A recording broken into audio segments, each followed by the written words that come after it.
Un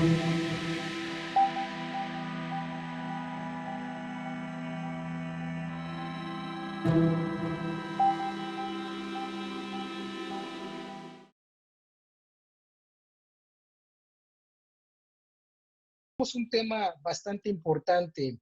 Recientemente en las noticias se dieron a conocer casos de uso excesivo de la fuerza policial, concretamente el caso de Giovanni, también el caso de Alexander, y el caso de una joven adolescente que en una manifestación tuvo un trato que se declaró violatorio a los derechos humanos. Para el día de hoy, pues, analizar estos casos y en general cuál es la problemática que envuelve este tipo de situaciones. Por un lado, hay unas posturas en las cuales se piensa que este tipo de actitudes, este tipo de acciones le pertenecen solamente al sujeto, y por otro lado, pues hay otras voces desde la parte teórica, es que tanto la institución como una institución que inocula prácticas sociales puede estar de alguna manera o no coadyuvando para que este tipo de situaciones ocurran.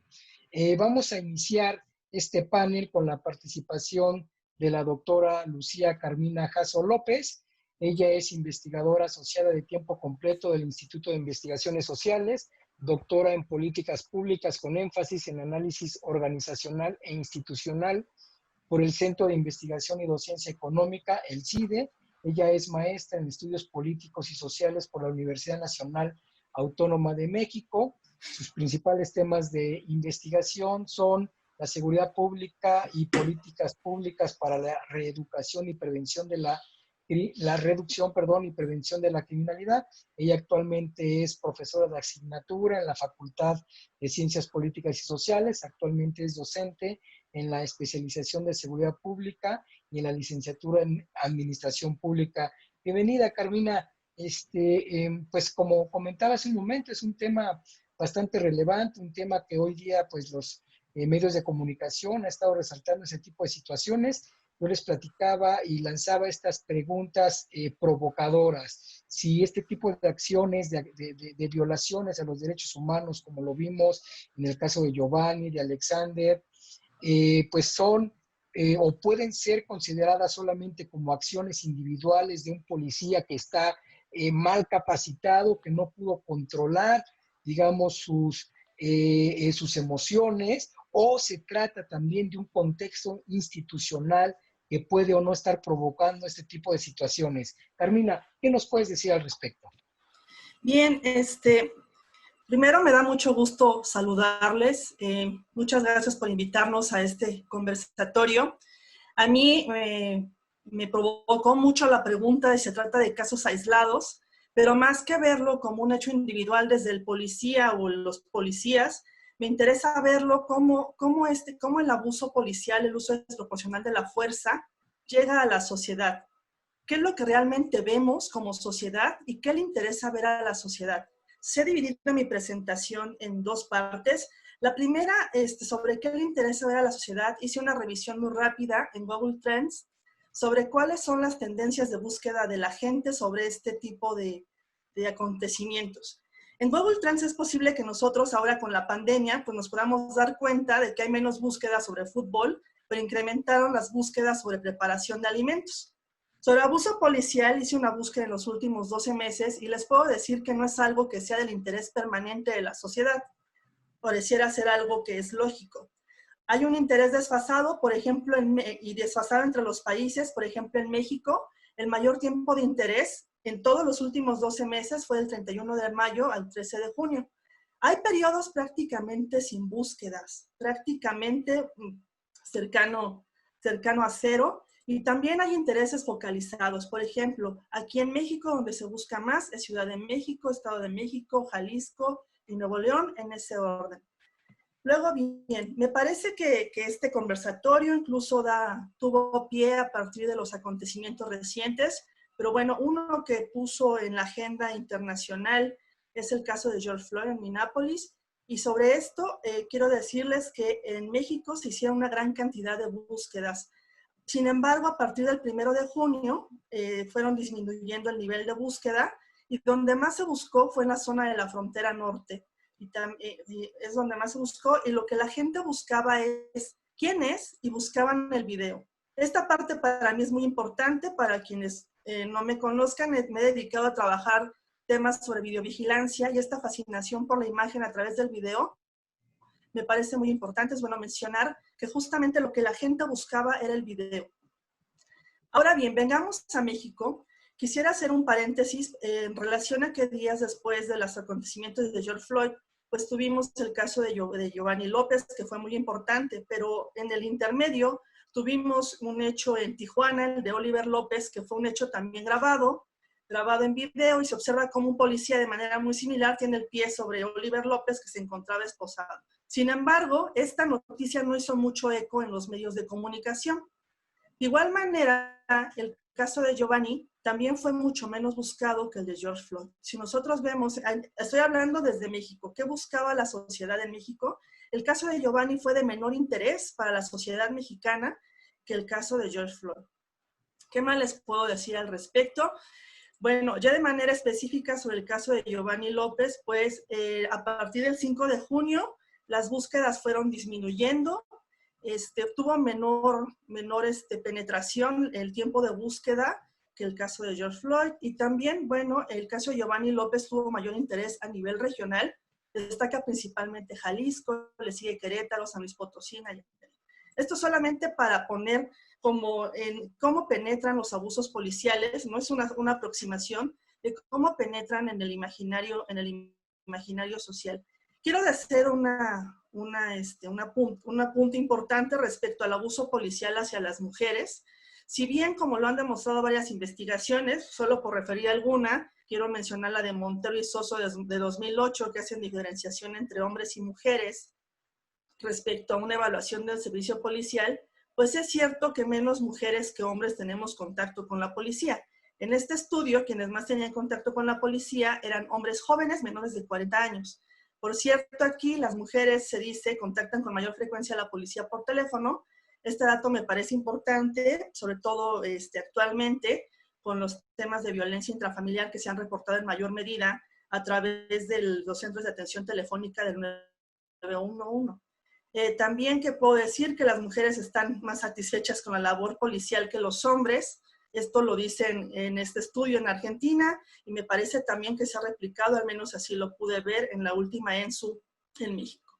Sin embargo, lo que quisiera decir es que también hay abuso policial a las mujeres y sin embargo este es mucho menos difundido. Pareciera ser que también hay una especie de invisibilización respecto a este tipo de violencia. Por ejemplo, les voy a mencionar un título que salió en la revista Proceso, que sabemos que es un medio de circulación nacional importante, con gran penetración a nivel nacional. El título es este: golpiza propinada por policías provoca aborto a una maestra en Yucatán. El acontecimiento es del 10 de junio y Proceso la publica hasta el día 19. Hice una búsqueda muy rápida por protección de las personas involucradas, no se mencionan los nombres, pero hice una búsqueda muy rápida del caso y prácticamente no tuvo penetración en los medios nacionales, salvo en algunos casos locales. Es decir, hubo una menor difusión de este caso. Esto me lleva a una reflexión en cuanto a que hay muertes, y podría extrapolarlo también a abusos policiales que importan y algunos abusos policiales que pareciera ser que no importan. Y cito en parte al trabajo de Sandra Gayol y Gabriel Kessler, que nos refieren que hay algunas muertes que importan, ¿no? Algunos casos que logran convertir el duelo privado en una interpelación colectiva a los poderes públicos que dejan huella en la memoria colectiva, que instalan demandas al Estado y forzan cambios políticos. Pero por el contrario, hay otras muertes que no importan y también me atrevería a decir que hay abusos policiales que no importan y que no logran penetrar en la memoria colectiva. Paso a una segunda parte. Voy bien en tiempo, me parece. Sí, voy bien en tiempo. Paso a una segunda parte. Es difícil poder cuantificar los abusos policiales, ¿no? No podemos, o sea, si bien hay bases de datos que nos permiten una aproximación de esto, que han realizado organismos públicos de derechos humanos y organismos no gubernamentales, la realidad es que es complejo y me atrevo a decir que es muy probable que exista una gran cifra negra al respecto. Una de las formas que tenemos, o que ha sido la forma para difundir este tipo de casos, pues son las tecnologías de vigilancia a partir de las cuales se ha mostrado la evidencia registrada en video. Este es el tema que he trabajado con más profundidad, pero me voy a detener solo en algunas cosas. Está la vigilancia pública, ¿no? Todas las cámaras que se despliegan en la trama urbana, y también están las cámaras en el ámbito policial, que pues bueno, este ha sido un tema muy controvertido, sobre todo en otros países, como en Estados Unidos, las cámaras corporales, las llamadas también body cam. Estas pues fueron utilizadas en primera ocasión por la policía inglesa, pero se propagaron ampliamente en Estados Unidos, sobre todo después de 2015, después de incidentes de violencia policial contra civiles. También está la vigilancia privada, que es todo este despliegue de vigilancia móvil a través de los millones de teléfonos que tiene la gente, y es como esta vigilancia es la presencia de un espectador que está dispuesto a grabar la escena de un incidente, y en términos de Arteaga, incluso es capaz de producir mecanismos de solidaridad y cohesión. Sin embargo, bueno, pareciera ser que esta presencia de un espectador pues es más una suerte de fortuna. Regreso al caso de George Floyd. Aquí, de lo que he podido leer, hay varias cámaras que permiten observar una y otra vez los hechos en un total de 3 videos que compilan sus últimos 46 minutos de vida. El video que ha sido más útil ha sido el video captado por un espectador. Incluso se dice que es el que tuvo un papel importante en las protestas en Minneapolis. Los otros videos, los de las cámaras corporales o los que están en la trama urbana, tienen algunos puntos que no es posible ver y se bloquean las escenas con los vehículos o con las patrullas. Entonces, bueno, con esto quisiera señalar la importancia que tiene registrar los hechos y de difundirlos para que logren penetrar en la memoria colectiva y a su vez poder de alguna forma evadirlos. Sin duda las cámaras policiales no son el camino directo en línea recta, no lo serían de ninguna manera.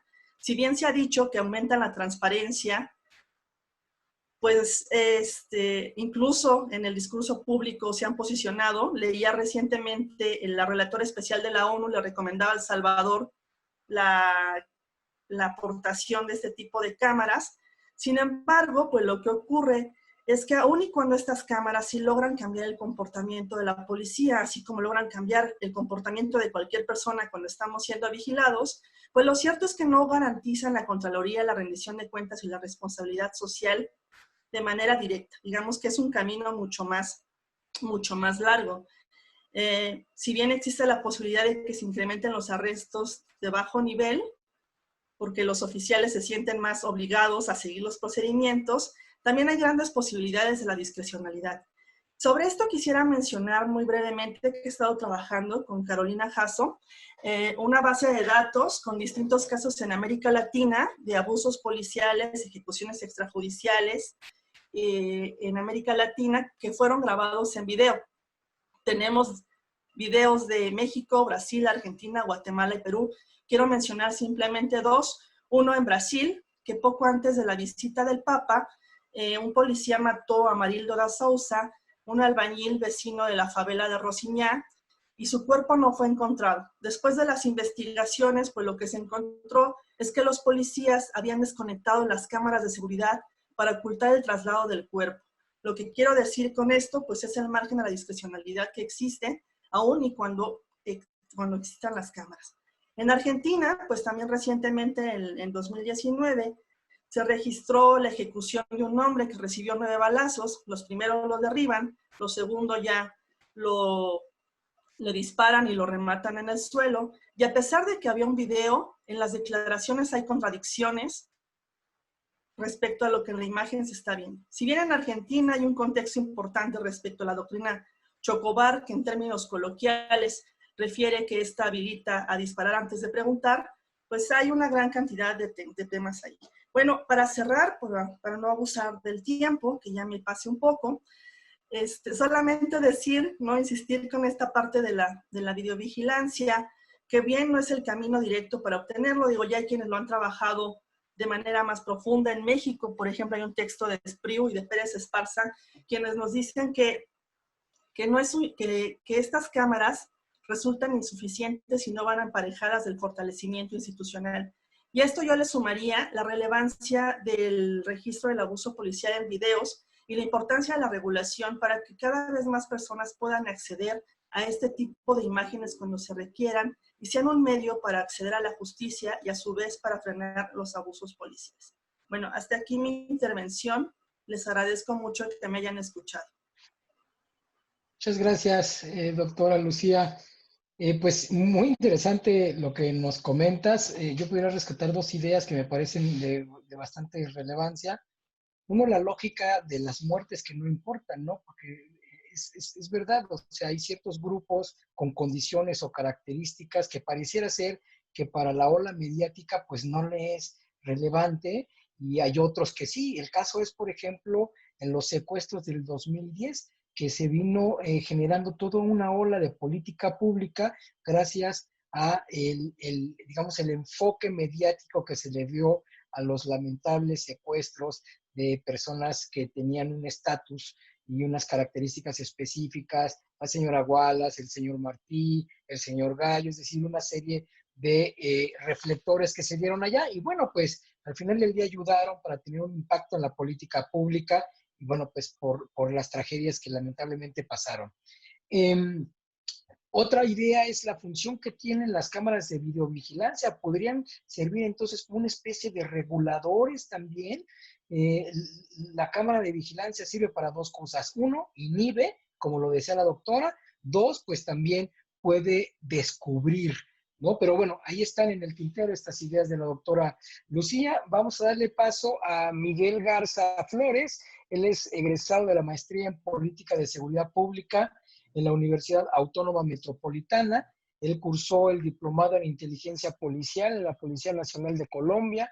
Es parte de la red latinoamericana de profesionales de prevención del delito de la Universidad de Chile y representante en México de la red latinoamericana de estudios sobre seguridad y delincuencia organizada de la Facultad Latinoamericana de Ciencias Sociales de Flaxo, con sede en Ecuador.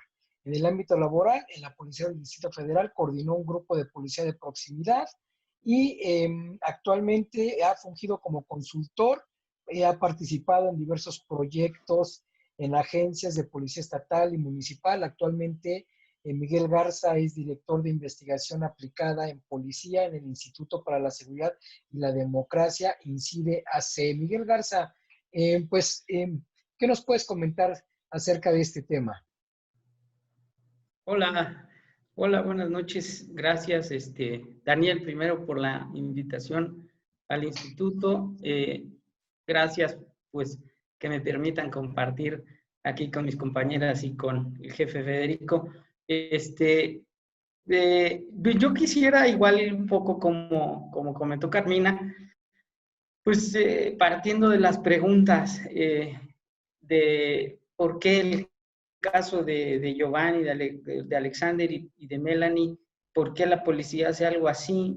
Y yo quisiera empezar con una reflexión que he hecho por ejemplo, cuando doy clase con policías, y yo les decía, y yo en la academia hacía un ejercicio con ellos, en el que yo decía, suponiendo que existiera la materia de selección al sospechoso, no existe la materia, pero suponiendo que existiera, les decía yo, ¿a cuál de sus compañeros escogerían para revisarlo, ¿no? Si los mandan a un operativo, que no me gustan a mí esos operativos, pero si los mandan a un operativo en el que tienen que seleccionar personas y considerar cuáles son sospechosos y los van a revisar.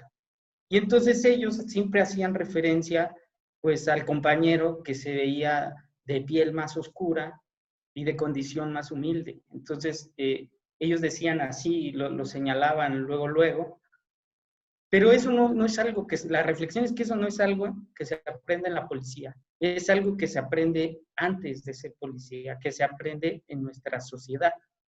Y ahí, por ejemplo, en realidad el que discrimina y selecciona quién es el que está en situación de vulnerabilidad, pues es la misma sociedad. Luego el policía adopta un poco o mucho a veces ese comportamiento. Y el otro ahorita lo retomo, pero el otro reflexión es, sale de la academia, recién egresado el agente de policía, y hace una detención, ¿no? de alguna persona. Y a lo mejor recibe una llamada telefónica donde le dicen, oye, ese que detuviste, no lo podías detener. Y el policía dice, ¿cómo? Si a mí en la academia me dijeron que la ley es para todos, que la ley es igual para todos y que si alguien comete un delito o una falta administrativa, pues mi labor es llevarlo ante la justicia. Pero entonces, esa llamada que recibes no es para todos la ley igual, al diputado, al hijo del gobernador, al primo y en un conflicto fuerte el policía, porque dice, bueno, eso que me dijeron, eso que me dijeron en la academia, pues no es ya acá afuera en la vida real, ¿no? Y luego ya después de haber hecho esas dos reflexiones, que sí lo vive un policía cuando sale de la academia, la otra reflexión es, bueno, lo hace además después, a partir de ese momento, sí será selectiva su actuación. O sea, cuando él considere que la persona está en situación de vulnerabilidad, pues va a actuar con más confianza. Y cuando la persona no está en situación de vulnerabilidad, que él considera incluso la ropa que trae, el color de la piel, el vehículo que trae, su actuación es con mucho más temor. Entonces uno se fija cómo se pueden ensañar los policías golpeando a un muchacho como Giovanni, pues con mucho más confianza de que a lo mejor no les va a traer una consecuencia.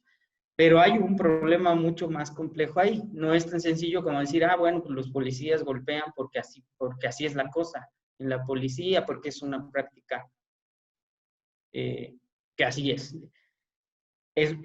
Yo nomás me quiero referir a 5 cosas. Una es, hay que partir también de revisar las condiciones laborales de los policías, la situación jurídica de los policías, la situación de estrés al que están sometidos, y que mientras eso no mejore, bueno, mucho poder corregir.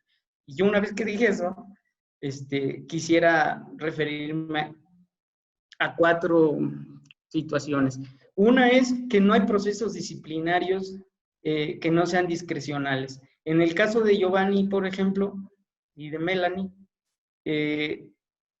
no sabemos bien los ciudadanos lo que siguió ahí como un proceso de sanción, ¿no? Te dicen, por ejemplo, en la Secretaría de Seguridad Ciudadana de la Ciudad de México que 2 policías están incluso en el reclusorio por los hechos.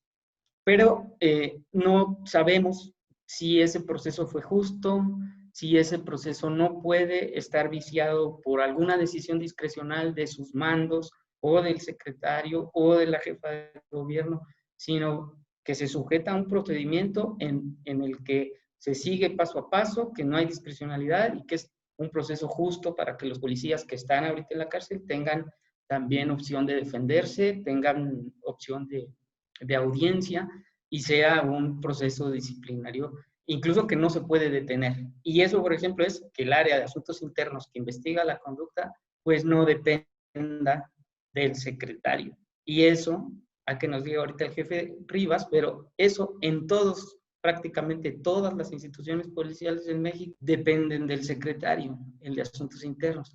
Y entonces el secretario a veces podría determinar, bueno, Daniel es cuate, entonces a Daniel no lo sanciones, Miguel no es cuate, a Miguel sí, si hace algo, que se vaya a la cárcel, ¿no? Eso es lo discrecional de lo que yo hablo. Sí hay formas en las que se puede hacer que no sea discrecional. Una son los mecanismos de supervisión externa de la policía. Imagínense en la Ciudad de México que hubiéramos tenido oportunidad desde sociedad civil especializada acompañar el proceso de los 2 policías, conocer los mecanismos que siguieron a la investigación y decir, desde sociedad civil, ¿saben qué? Sí, los 2 policías que están en el video y que tuvieron una actuación inadecuada son los que tienen que estar sancionados.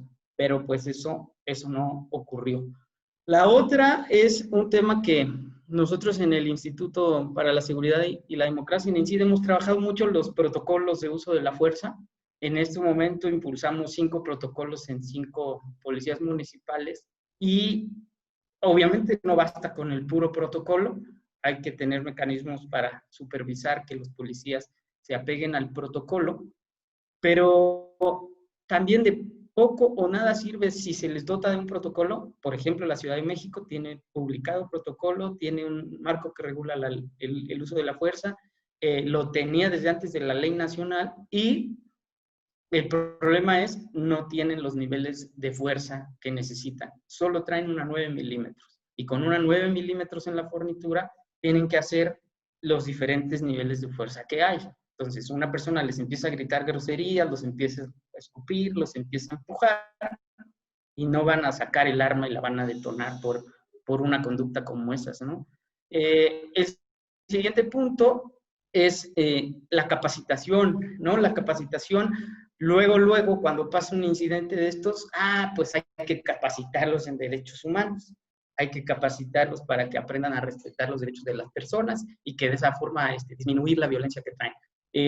Hace unos días yo compartía en mis redes de que hay una investigación muy interesante de la Universidad de Alabama en donde les colocan a los policías, hacen un programa piloto, les colocan a los policías unos como tipo cascos que miden las reacciones neurológicas del cerebro, como si les estuvieran haciendo un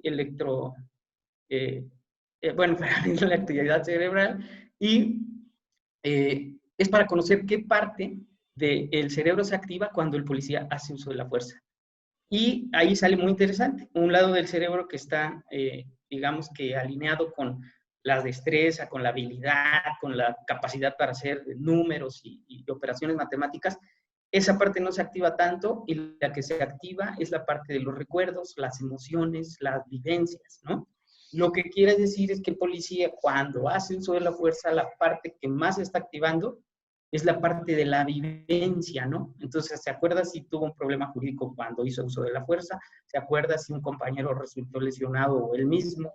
¿Se acuerda de si alguien resultó muerto o un compañero o el oponente, ¿no?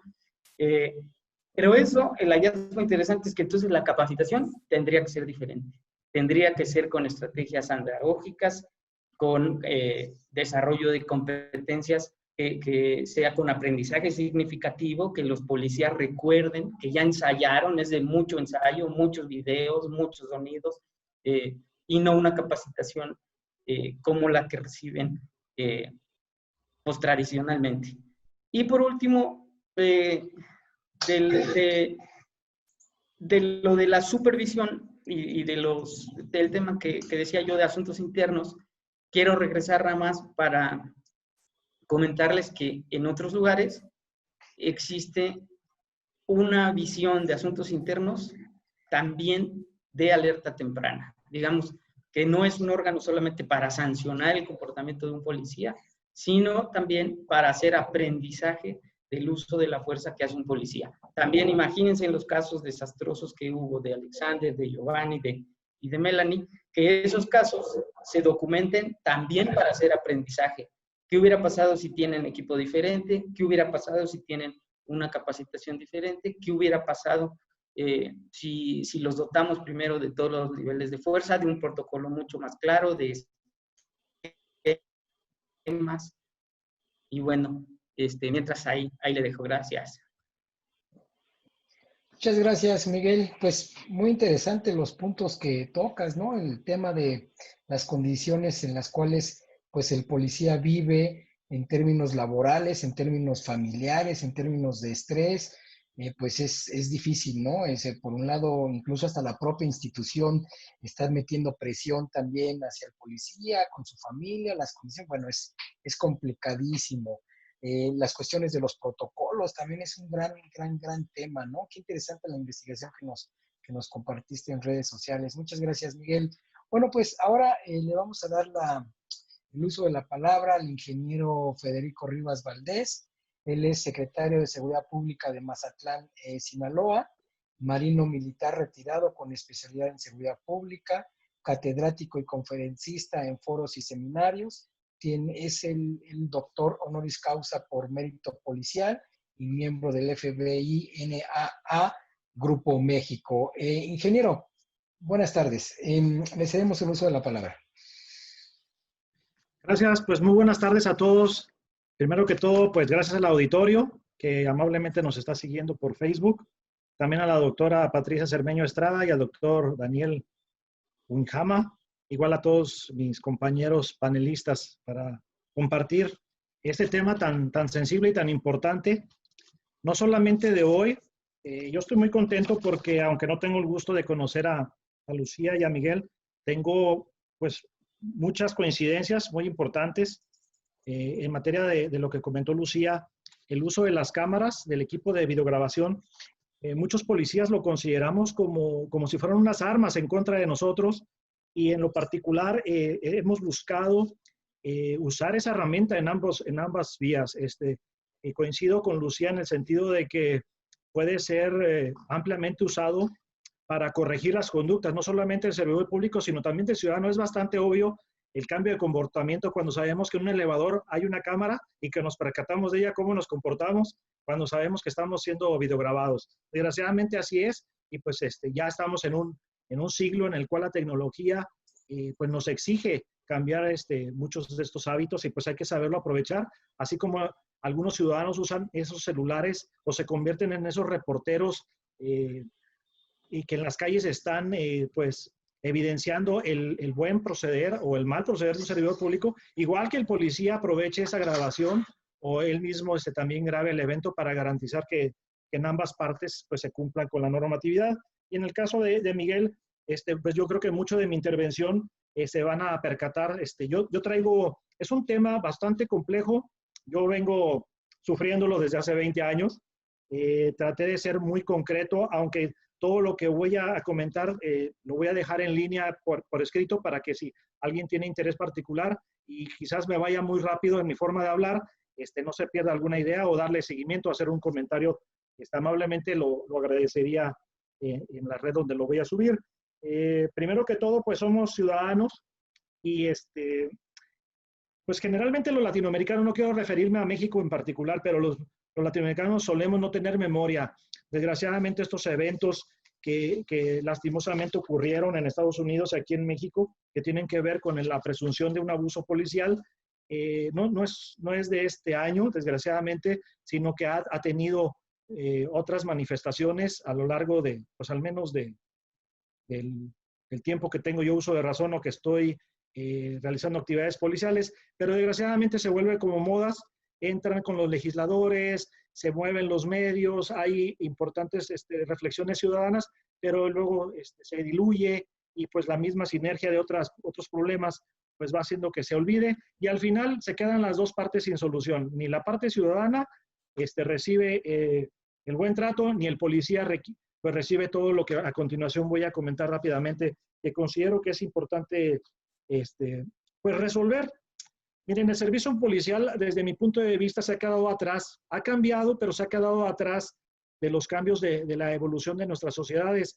Y en esto incluyo con mucha responsabilidad a países de primer mundo, de los cuales les copiábamos mucho los modelos de organización y del servicio de carrera policial. Muchos de esos modelos tratamos de implementarlos aquí en México, pero bueno, desgraciadamente aquí nos autodestruimos y volvemos a crear cada 3 o 6 años según corresponda.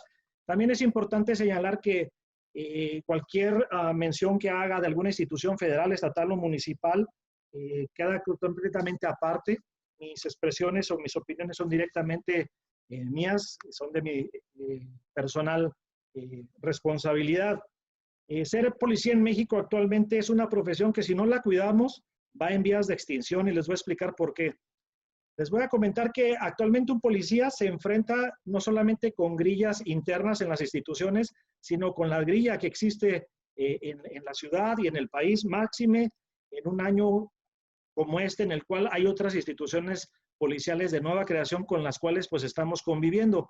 Me refiero particularmente a la transición de la Policía Federal a Guardia Nacional y con todo el involucramiento de las Fuerzas Armadas que hay entre ellos. También otro enemigo pues son las balas, los políticos, el coronavirus, las reformas legales, la desconfianza ciudadana, los medios de comunicación, la falta de servicios de salud, los abogados de los detenidos, el deterioro y desgaste de las instituciones policiales tradicionales, la falta de servicio civil de carrera policial, las carencias de personal, patrullas, equipamiento y el fortalecimiento, mientras tanto, de los grupos delictivos de alto espectro.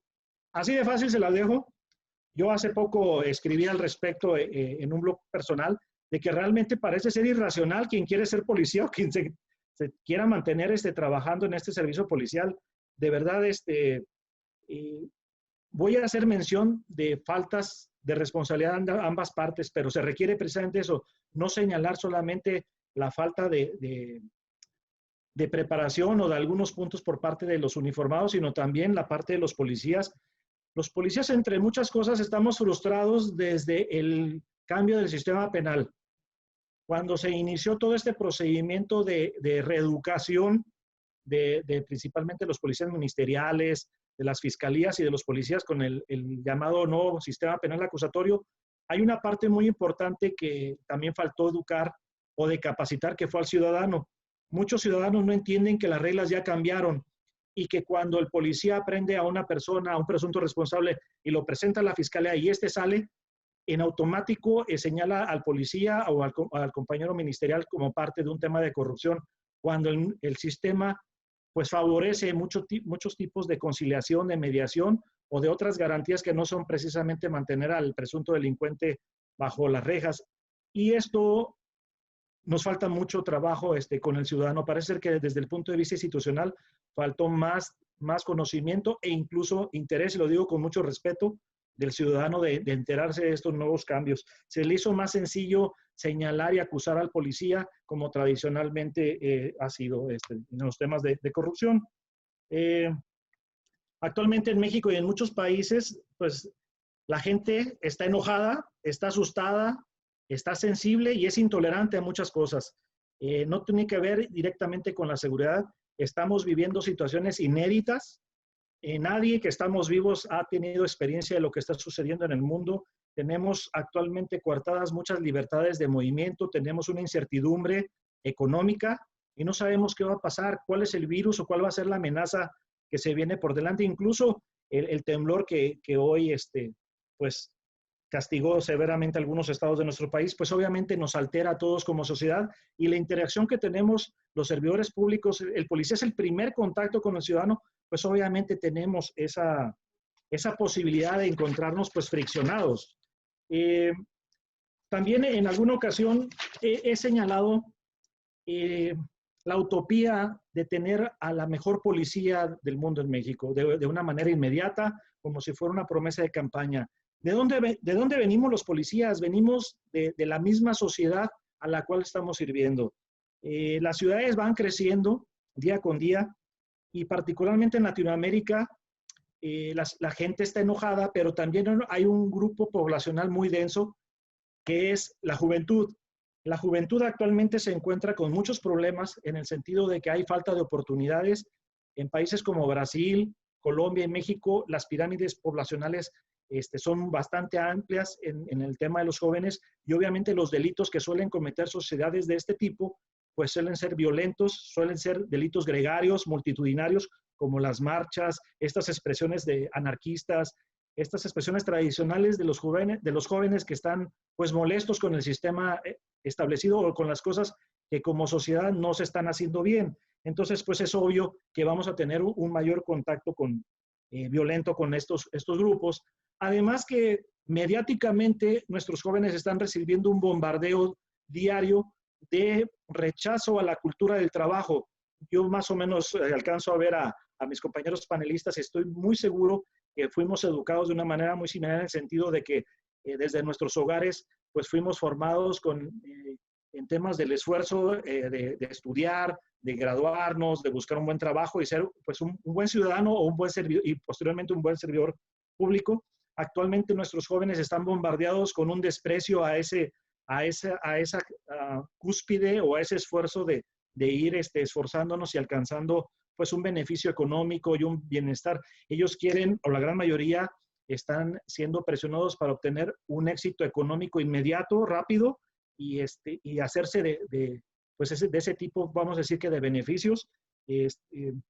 Y pues mucho de ello tiene que ver pues el tema del narcotráfico, del reclutamiento y de esos videos y algunas pues alternativas de reclutamiento indirecto, como puede ser la música incluso las películas, las series, todo esto pues está bombardeando a nuestros jóvenes.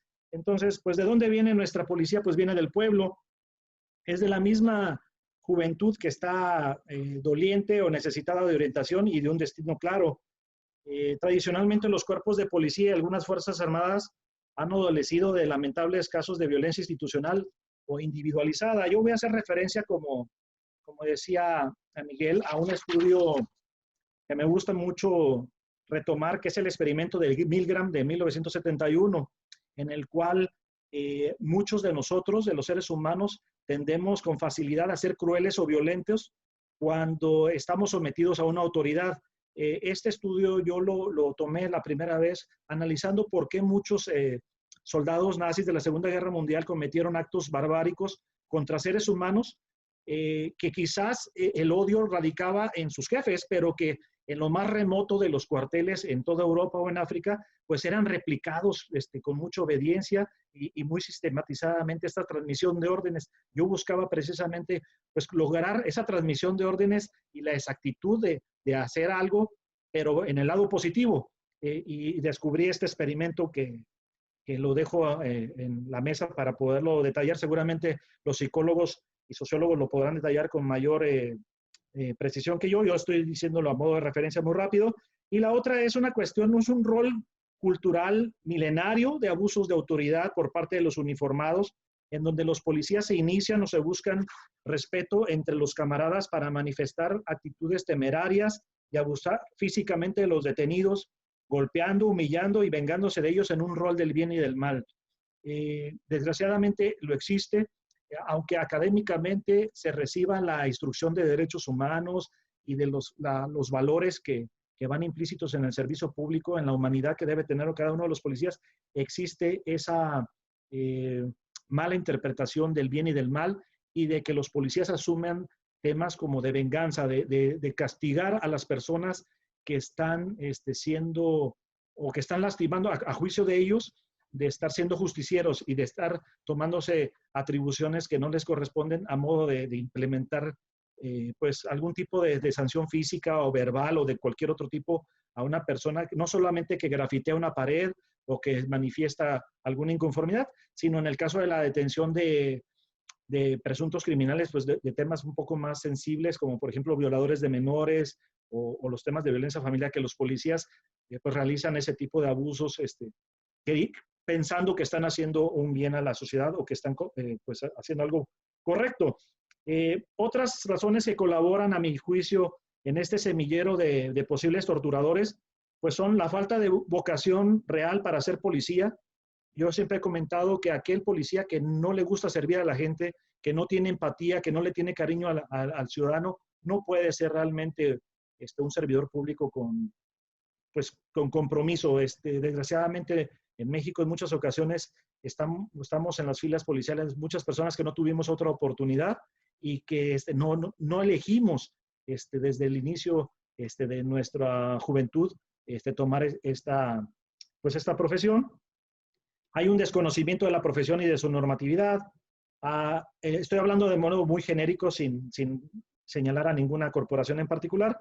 Hay una falta de institucionalización de las sanciones. Esto es lo que decía Miguel, el tema de asuntos internos, pero también la falta de apoyos y estímulos de manera clara. Hace falta una defensoría del policía, ambas separadas del secretario, para que los secretarios no tengamos esa discrecionalidad. Hace no menos de 15 días, tuvimos un evento aquí en Mazatlán donde hubo la presunción de un abuso policial que quedó, como bien dice Lucía, quedó manifiesto por el uso de cámaras. Y una de las medidas que tomó el alcalde aquí, y a beneplácito, de verdad yo estuve muy, muy contento con esa decisión, fue de crear esa unidad de asuntos internos. Nosotros ya la teníamos en la Secretaría de Seguridad Pública, pero estaba administrada por policías y las investigaciones se hacían entre los policías, en una policía local donde los policías se conocen pues desde hace 10 o 15 años de servicio, ¿no? Entonces el señor alcalde creó una unidad totalmente ajena al secretario y totalmente ajena a los policías, que permitiera realizar las investigaciones con total libertad y con transparencia, sin lastimar a nadie. O sea, como se dice, lo que resulte y quede en manos del órgano interno de control y de las sanciones si no son por faltas administrativas o se van a otro nivel como ya delitos penales, pues que corresponda.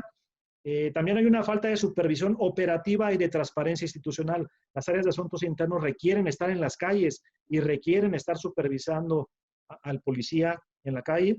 Hay una falta de actividad cultural, física y artística por saturación de servicios. Todos los policías, nuestros estados de fuerza están mermados. Las ciudades siguen creciendo, pero no están creciendo con ellos. Con estas ciudades está el número de plazas y de los recursos para nosotros poder servir más y mejor. Y bueno, temas como el que actualmente estamos viviendo, no sé, creo que ya se me excedí del tiempo. Lo traía anotado para no salirme, pero yo creo que...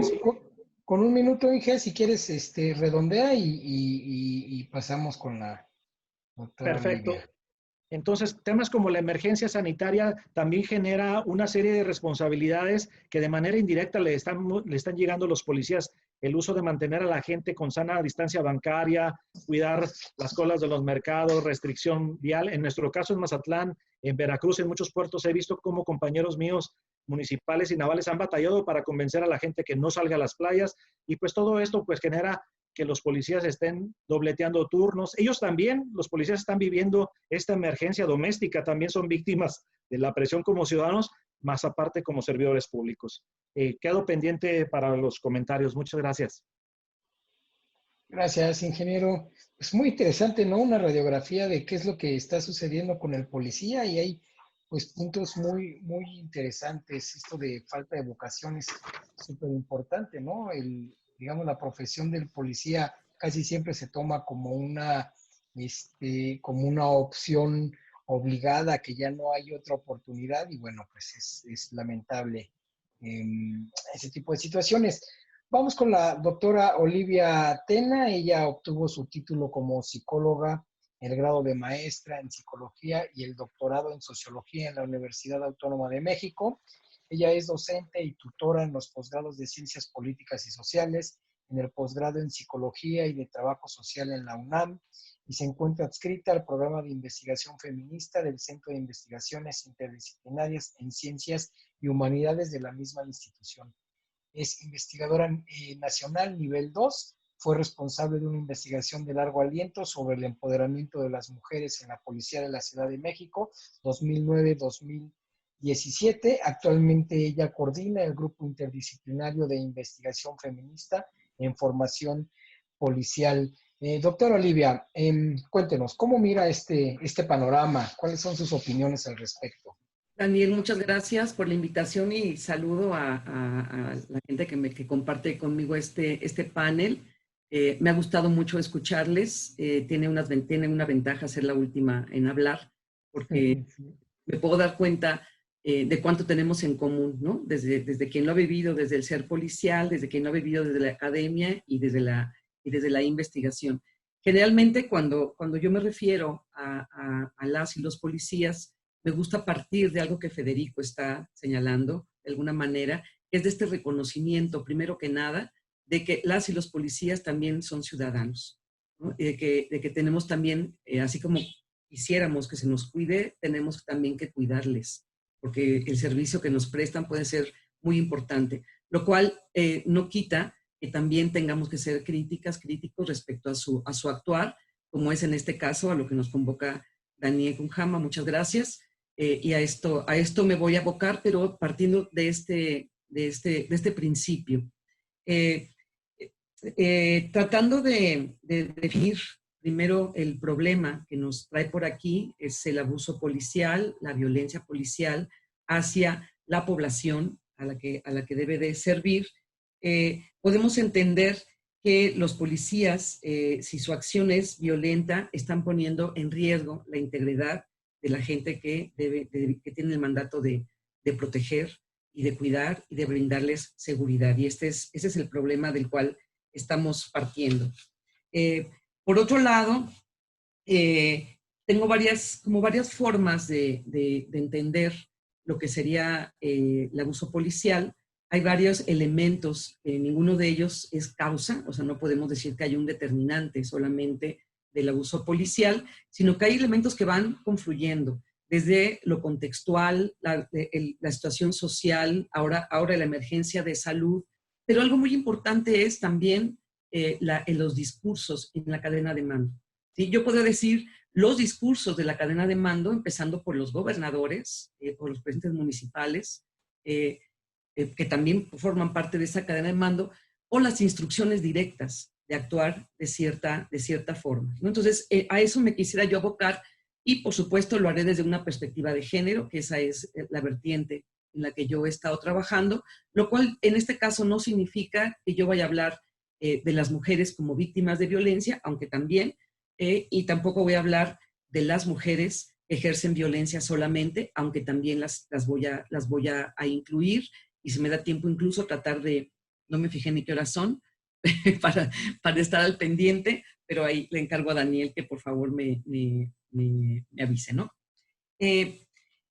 Primero que nada, ¿cómo se entiende que estemos hablando de la violencia ejercida por policías? ¿Cómo se entiende que las ciencias sociales nos estemos interesando por el estudio del abuso policial? Y la pregunta que se hace de si entonces eso se puede explicar de alguna manera como un acto individual o un acto aislado, o si hay otro tipo de explicaciones. Para ello, pues me remonto un poquito a la historia para entender que el sujeto policial como objeto de estudio surge a raíz de que se visibiliza, justamente a raíz de que se visibiliza el abuso en el ejercicio de la fuerza.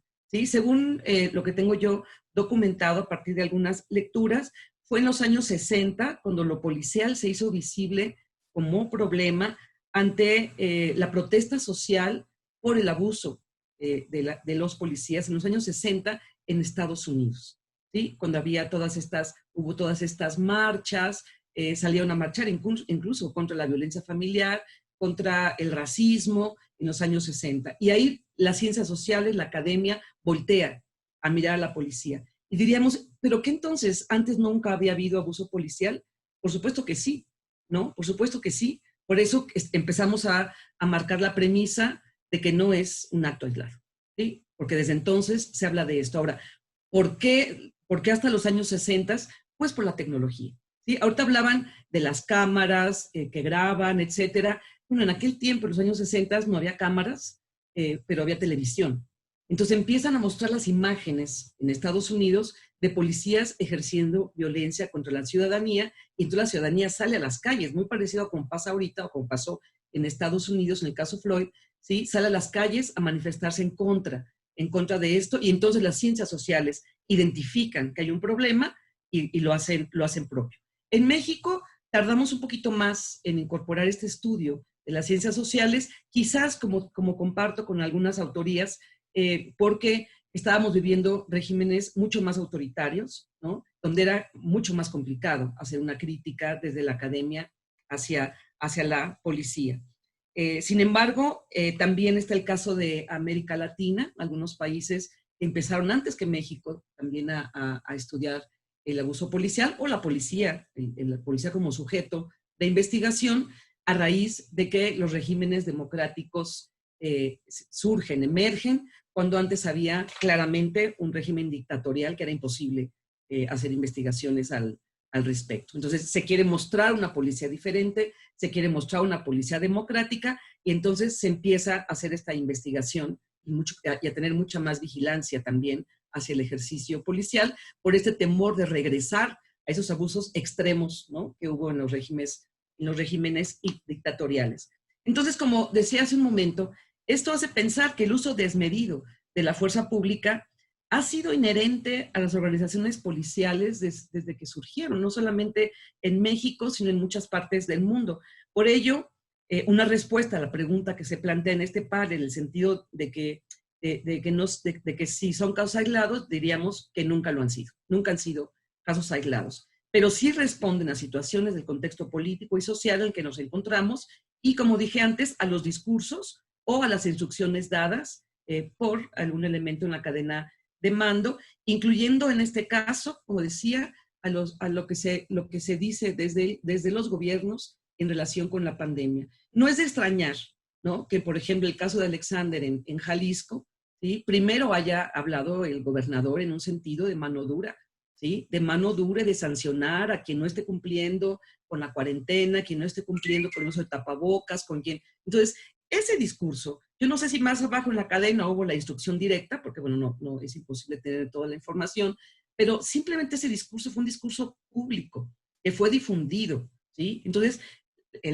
los cuerpos policiales se sienten con la obligación, ni siquiera solamente con el derecho o el deseo, sino con la obligación de cumplir con un mandato que viene de muy arriba. No solamente es lo que dije desde el principio, no quiero tampoco que se piense que es causa, porque también es pensar entonces que las y los policías son simplemente títeres que escuchan un discurso y actúan sin pensar, ¿no? Aun cuando es cierto en esta investigación que se citaba, ¿no? En donde cuando están en una situación de emergencia frente a la ciudadanía, no es muy fácil para ellos el contenerse, también sabemos que sí se pueden contener de manera individual y sabemos, por ejemplo, cuando hay un discurso en la Ciudad de México, a pesar de que tenemos el caso de esta chica que fue pateada, pisoteada, etcétera, ante esta manifestación, que era una manifestación casualmente en contra del abuso policial en Estados Unidos, frente a la embajada, esta chica la rodean, se cae, y los policías enardecidos, porque también reciben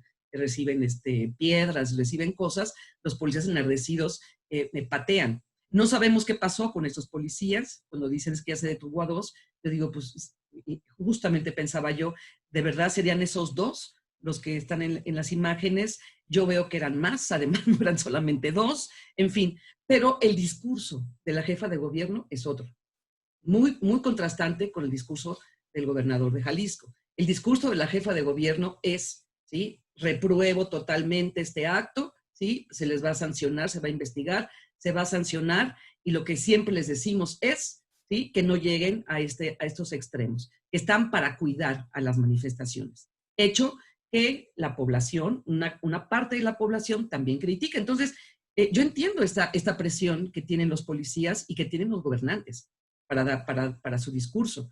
Porque por un lado ahí, si nos metemos a las redes sociales, lo que se dice hacia la jefa de gobierno o hacia la policía de la Ciudad de México es que ante las manifestaciones, por ejemplo, de las mujeres que van pintando monumentos y rompiendo vidrios, que también en este caso fue, dicen, es que blandos, que blandengues, ¿cómo va a ser? Deberían de tupirlos, atrápenlos, golpeen a esas mujeres a la cárcel. Y por otro lado hay otra parte más pendiente de los derechos humanos que dice sentirse orgullosa de esta policía de la Ciudad de México, ¿sí? Y de la jefa de gobierno, porque no están llegando a esos extremos, ¿no? Porque se está respetando, y bueno, yo he estado en esas marchas también, reconozco, como feminista voy a esas marchas, y lo que yo veo en las mujeres policías es que son las que mandan para cuidar la marcha, es solamente estar apagando los incendios que las mujeres van haciendo. Entonces, ¿cuál sería el punto medio? ¿Cuál sería la forma de actuar? Sabemos, o por lo menos podríamos coincidir, que el respeto a los derechos humanos es el más importante. Entonces, este discurso, ¿no? De las policías es tremendamente importante. El discurso del gobierno y de las cadenas de mando es tremendamente importante para tener otra vertiente de explicación de las policías.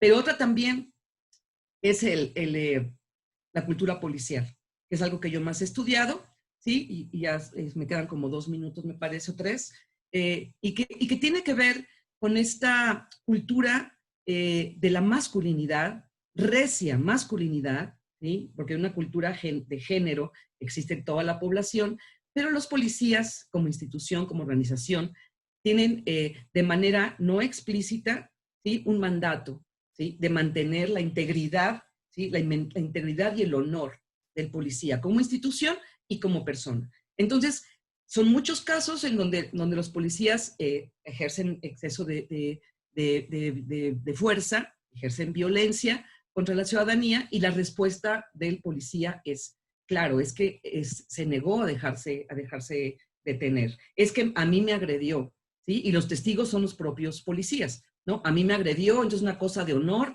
Se mira incluso, como muchos de ellos nos han platicado en las entrevistas, cuando dices que yo me pongo el uniforme y entonces tengo que defender el honor del uniforme, pero también es un honor personal, ¿sí? Un honor personal que les han enseñado también, que es muy importante, que es el de la masculinidad.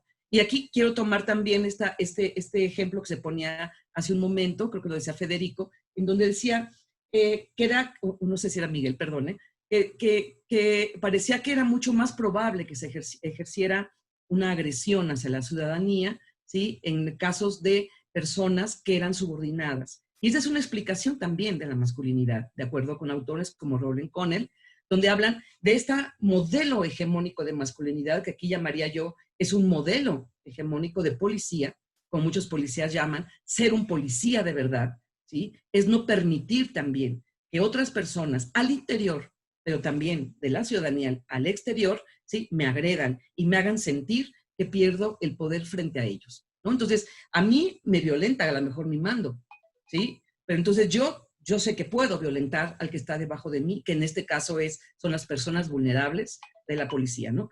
De la ciudadanía. Sí, y por otro lado, no quiero dejar de mencionar también a un caso que, como también se estaba señalando, parece también que la ciudadanía, esto lo remarcaba más Lucía, ¿sí? Que es este caso de la policía que parece que selecciona a quién tiene que agredir, ¿no? Ya no sé si ya lo dijo Lucía o lo dijo Miguel, sí, pero también está un caso en Toluca, que no sé, que casi no ha salido en los medios, que a mí me tiene sumamente preocupada, y que es el caso de Eduardo, ¿sí? Donde está detenido en Almoloya. Y esto pues, sucedió apenas el 22 de abril, afuera de la Fiscalía de Toluca, donde había alrededor de 500 policías. Ahí está el discurso del presidente municipal fue, no vamos a permitir que haya comercio informal, ¿sí? Y vamos a hacer un operativo para quitar el comercio informal, ¿sí? ¿Por qué? Porque tenemos que proteger del COVID. O sea, ese discurso del COVID, ¿qué daño está causando cuando se ejerce de manera autoritaria en nuestro país? Por el COVID vamos a hacer este operativo, los policías van en grupos grandes, a maltratar, porque maltrataron muchísimo a los trabajadores informales que estaban tratando pues, de ejercer su labor y tener unos ingresos. Bueno, no era la manera de hacerlo, pero después de eso, ¿sí? En otro momento, fuera de la fiscalía, ¿sí? Se encuentran con un hombre, una persona de nombre David, ¿sí? Que iba con su esposa buscando comprar comida, etcétera, y de repente llegan en grupo y lo tiran, lo patean, lo golpean y se lo llevan y lo detienen y lo llevan al Molón. Porque dicen que él agredió con un machete a uno de los policías, no hay ninguna seña porque traía chaleco, cuando en los videos, ¿sí? Que yo estuve revisando desde hace días, se ve que uno de los policías trae un machete y va corriendo al lugar de los hechos para ponerlo. No ha habido manera, ¿sí? No ha habido manera. Este hombre no era un trabajador informal, bueno, no tenía un puesto en el centro de la ciudad, no pudo haberlo hecho, lo acusan de haberle robado un celular a un policía. ¿Quiénes son los testigos? Los propios policías, ¿sí? El hombre está en Almoloya, él se dedicaba a cambiar rines de llantas, tenía un negocio desde hace 10 años cambiando rines de llantas, y bueno, esta situación está aquí. Entonces, es otro ejemplo, ¿sí? De este discurso de autoridades o discurso de este alto mando en la cadena de mando, digamos, que son los propios gobernadores o presidentes municipales, que están también provocando, ¿sí? Que esto que a lo mejor los policías pudieran contener, ¿sí? Si la instrucción fuera otra, lo desborden, ¿sí? Donde sientan que sí es legítimo el uso y el abuso de la fuerza, que llega a ser denominado violencia por parte de la policía. Y con esto quiero terminar, porque creo que ahora sí ya me pasé, solamente regresando al principio, ¿sí? Que es el decir, tenemos que buscar estrategias. Yo también tengo pensadas por ahí algunas, y si más adelante hay tiempo las podemos discutir, pero estrategias que nos permitan el buen trato, ¿sí? Entre policías y ciudadanía, el buen trato entre seres humanos, que es lo que estamos viviendo, nos lleve a reflexionar y a generar acciones para cuidar y ser cuidados, proteger y ser protegidas y protegidos. Con esto termino. Muchas gracias, doctora Olivia. Pues muy interesante, ¿no? Primera idea que lanzabas acerca de el discurso de cadena de mando, ¿no? Se me vino a la mente también lo que está pasando en El Salvador con el presidente Bukele, que está generando precisamente todo un aparato de uso, digamos, disciplinario a través de la fuerza pública, que por supuesto generan contexto de violación a los derechos humanos. Y pues claro, yo creo que esta idea se hila mucho con lo que decía Federico respecto a la lógica del experimento de Milgram. Lo que resulta del experimento es cómo las personas bajo ciertas condiciones de mando pueden generar violencia o violación a los derechos humanos. Y por supuesto que esto estuvo en el contexto de los juicios de Nuremberg, en donde se trató pues de discutir qué tan responsables podrían ser los soldados nazis por las pues atrocidades que se están viniendo. Es un poco poner también en discusión, como decías, como sujeto de estudio al policía, pero también a la institución policial, ¿no? Como una especie de ente que inocula esta cultura machista, esta cultura del honor policial. Qué interesante. Pues tenemos mucha participación de nuestra audiencia, pues lamentablemente por el tiempo, pues no podemos leerlos todos. Drid Hernández nos manda saludos a ti, doctora Carmina, y a mí. Creo que es alumno de nosotros ahí en la especialidad. Hay una pregunta que hace Antia Mendoza, y ella dice, ¿cuál es la posición de Jasso, de la doctora Jasso, Tena y Rivas Valdés sobre las motivaciones que tiene la policía para abusar de la fuerza? Pues bueno, ahí hay una primera pregunta. No sé si alguien quiere tener alguna participación inicial sobre lo que nos pregunta Antia Mendoza. Repito, dice ella, ¿cuál es la posición que tienen los panelistas sobre las motivaciones que tiene la policía para abusar de la fuerza? ¿Hay motivaciones de la policía? Un poco lo que platicabas tú, ¿no, doctora Olivia? Sí, si me lo permiten, yo creo que es muy difícil hacer una enumeración de todas las posibles motivaciones que pueden tener, pero hay una que, yo hablé un poco de estas, pero hay una de la cual no hablé, pues que pues sí, la discriminación. Una de estas es la discriminación. ¿A quién eliges para agredir, no? Que decía Miguel, lo puso en Twitter, que lo leí también. ¿A quién eliges, a quién elegirías, no? En una entrevista que yo hice a un policía del Estado de México, de un municipio del Estado de México, él me platicaba su experiencia, donde un grupo de policías iban a donde había unos gays prostituyéndose, ¿no? Y tomaban a un gay, lo golpeaban, lo humillaban, bueno, no quiero ni describir lo que le hacían, y él iba con el grupo de compañeros policías, y a él le pedían que hiciera lo mismo, ¿no? Esto es un abuso policial, ¿sí? Pero es un abuso también debido a discriminación, en este caso a una homofobia, a un exacerbado machismo, que es característico de la policía. Entonces, pues yo creo que en muchos casos es porque tienen la instrucción del mando, por el discurso, pero en otras veces es por discriminación, por racismo y porque pueden, ¿no? O sea, me parece que en términos generales esto podría ser. En otros casos ellos mismos dicen que fue un error, ¿no? Cuando dicen fue un error, pero yo le disparé porque pensé que era el delincuente tal, ¿sí? Yo ahí me pregunto, ¿y si fuera el delincuente tal, también se le tendría que disparar? ¿No? ¿O qué se tiene que hacer, ¿no? Otros alegan defensa propia, etcétera. Pero yo creo que en muchos casos, insisto, es el discurso en situaciones de emergencia como la de ahorita, por ejemplo, pero en gran medida también por discriminación basada en un machismo recalcitrante dentro de la propia cultura policial. Muchas gracias, doctora Olivia. Pues bueno, hay varios comentarios. Melanie Saldívar nos dice la razón de los cambios se debe a la gran cantidad de detenciones ilegales. Se requerirían más derechos para el ciudadano. Y ella lanza una pregunta: ¿cuántas personas inocentes están condenadas? A manera de pregunta. Alexander Ubaldo nos dice, ¿está justificado el mal actuar de la policía? Bueno, pues ya a la luz de lo que nos hemos platicado en este foro, pues está entendido. Dice Odraud VB, muy importante los comentarios en relación a la necesidad de una mejor capacitación para un correcto uso de la fuerza, pero también se necesita dignificar la labor policial, que la ciudadanía tenga más respeto. Muchas veces en una intervención de la más sencilla, la ciudadanía no coopera e inclusive le falta el respeto al policía, muchas veces propiciando que suba de tono el uso de la fuerza. ¿Qué opinan? Es un poco lo que platicábamos hace un momento sobre la posición que tiene el policía, digamos, en varios frentes, ¿no?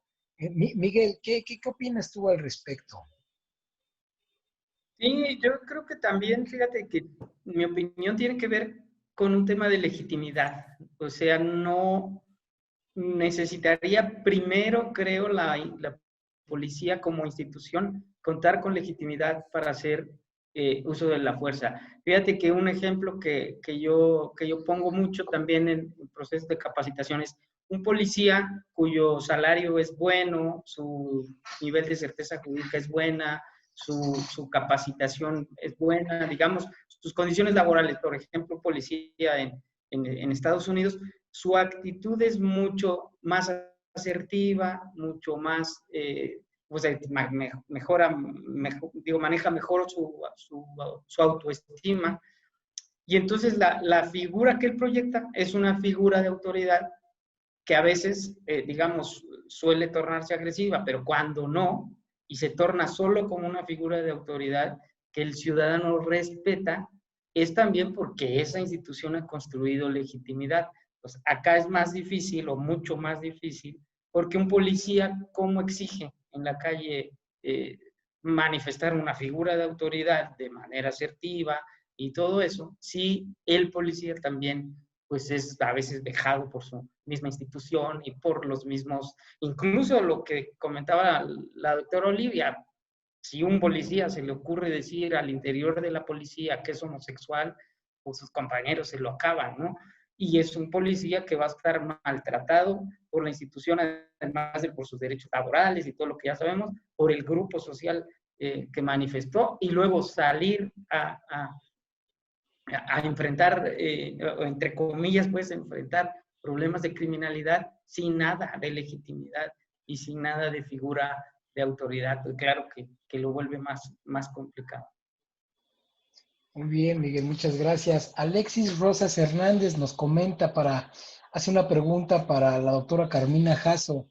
Dice, ¿cree que la vigilancia virtual sería como facilitar al panóptico que en lugar de generar seguridad tenga su efecto contrario, es decir, la inseguridad, ya que al ser observado constantemente la población en general emana violencia?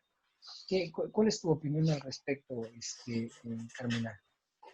Pues bueno, creo que la pregunta es mucho más amplia de lo que estamos abordando aquí, ¿no? Las cámaras de uso policial. Lo primero que yo diría es que el sueño del panóptico es prácticamente imposible y siempre, para bien o para mal, pues habrá puntos ciegos, ¿no? Habrá puntos no visibles, así como formas alternativas de resistencia ciudadana que cada vez son más posibles para evitar este panóptico. Entonces, lo primero que yo diría es como no extrapolar esta idea, y la idea justamente es que las posibilidades de vigilancia pues sirvan y estén al servicio de la ciudadanía y nos permitan ser un medio de acceso a la justicia. Muy bien. Como dicen, ¿quién vigila al vigilante, no? ¿Qué hay detrás de esa cámara, detrás de esa cámara mecánica? Pues hay un ojo humano que puede ser también corrompido y perverso incluso, ¿no? En qué momento la vigilancia se puede convertir en algo obsceno, por ejemplo, ¿no? Nora Cleto dice, me gustaría conocer la respuesta de los ponentes respecto al rol del ciudadano que también tiene en el artículo 21, que establece su participación en la evaluación de políticas públicas en seguridad, que implica el deber por parte del ciudadano. Federico, ¿qué nos podrías decir al respecto? ¿Cuál es el papel que tiene la ciudadanía en este tema? Muchas gracias. Pues me toca hablar de un tema que a mí me gusta mucho, que es la policía de proximidad. Yo creo que actualmente vivimos un desorden por un tránsito de experiencias o experimentos, mejor dicho, desde si ustedes se acuerdan del mando único, de esas teorías de tener a los municipios, más bien el tema de la seguridad municipal en manos de los estados, y que en algunas partes sí se implementó, en otras partes no, y se creó un desordenamiento y al final se rompió ese pacto ciudadano, Actualmente, los policías municipales están abrumados de servicios precisamente porque se rompió esa estrategia de mantener al policía de barrio, al policía de cuadrante. Ese policía en el cual conocía perfectamente la cara de la gente que vivía o que vive en una colonia y también el ciudadano conoce al policía. Y de manera regular, cada 15 días, ahí en la zona deportiva de la colonia, se reunían precisamente esas autoridades morales, jefes de manzana o gente que está interesada de manera genuina en el mejoramiento de la calidad de vida de la colonia, pues se reunía con los policías ahí para ver pues quién era el que andaba cristaleando los carros o quién está sufriendo de violencia doméstica o incluso en qué domicilio no hay alumbrado público para que el policía a través del entramado y de toda la organización municipal informara a las áreas de los servicios públicos de todos esos aspectos indirectos que también inciden en el tema de seguridad.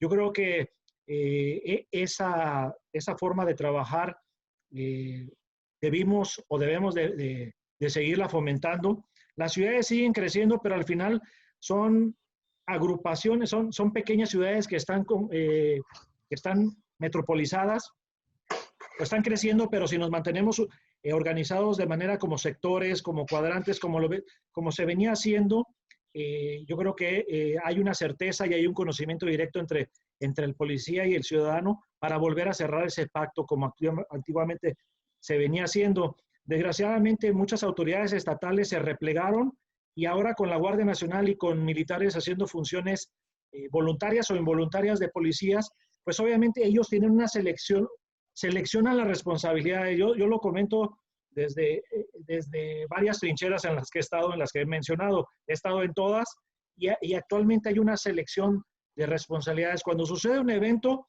las autoridades federales y estatales suelen replegarse y esperar que el policía municipal, que es el más débil, precisamente para eso crearon pues todos esos articulados de reforzamiento de la seguridad regional, pues no acuden y dejan pues solamente al menos equipado, al menos capacitado, al menos pagado, a que enfrente las cuestiones pues que pudiesen representar un riesgo jurídico o de seguridad. Entonces yo creo que hay que retomar las buenas experiencias, no todo lo que se ha hecho en el pasado ha estado mal y hay que rescatarnos, o sea, hay que respetar pues a las autoridades, a los uniformes y no romper con este paradigma de que cada año tenemos que generar una nueva institución.